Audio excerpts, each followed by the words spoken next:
we're inquiring into the nature of the mind. There are certain notions which we regard as concrete reality. Notions of having a body, notions of a world out there, and notions about the mind itself. And because we believe in the concrete, indisputable reality of these things, this limits us from appreciating the true nature of the consciousness within which all these notions arise. It experiences sorrow, this is the mind, since it swings from one extreme to the other on account of doubt. Well, we could have just said it experiences sorrow, but it says on account of doubt. And this is the mechanism. We have to continuously reinforce these notions that we've got, even though it gives rise to notions of death, of termination.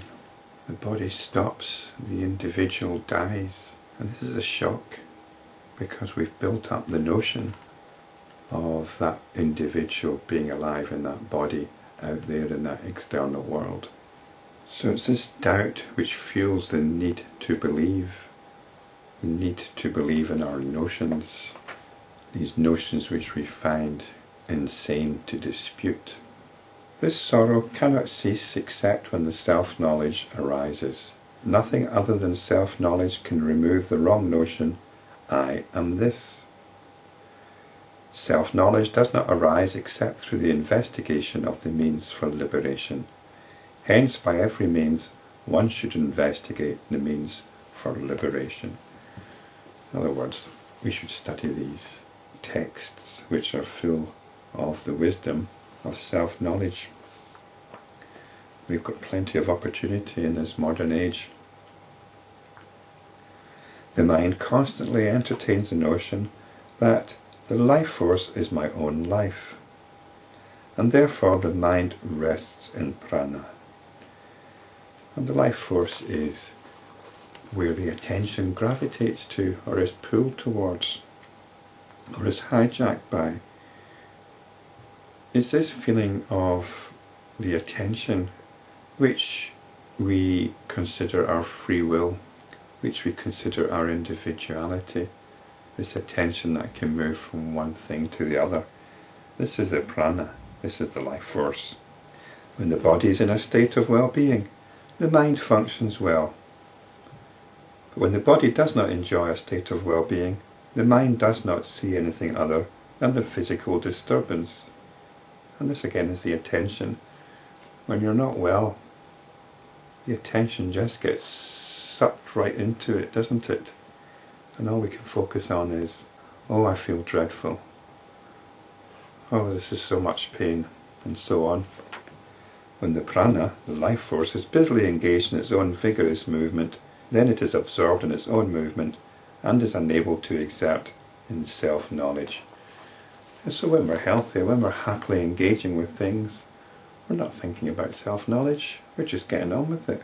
We're enjoying the movement of the attention from one thing to another. When we go to sleep, the attention rests, except when it gets involved in dreams. And then we wake up and it's one thing after the other. One thing after the other.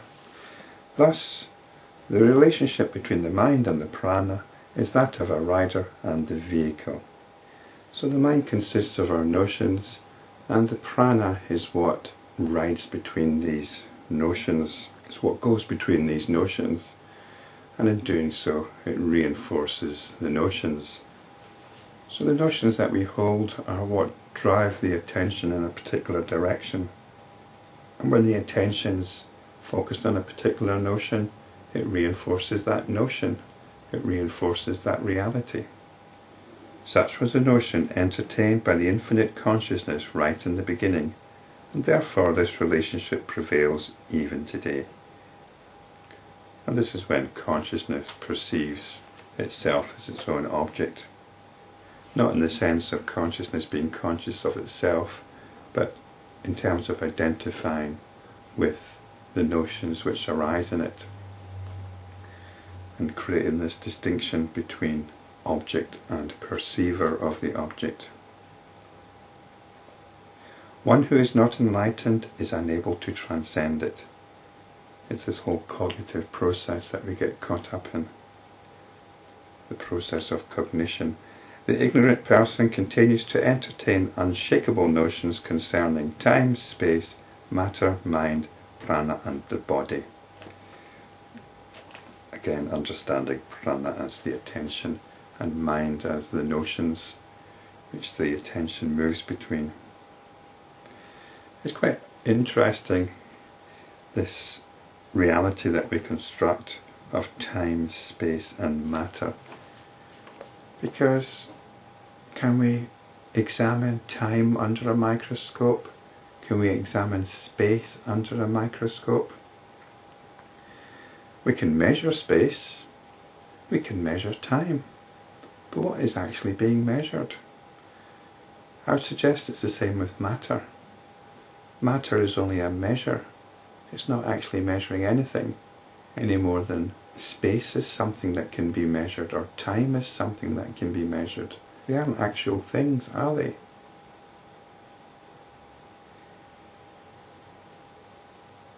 When we measure time, what are we measuring? There's only the measure. When we measure space, what are we measuring? There's only the measure. Space isn't a thing. Time isn't a thing. Matter, I would suggest, isn't a thing either.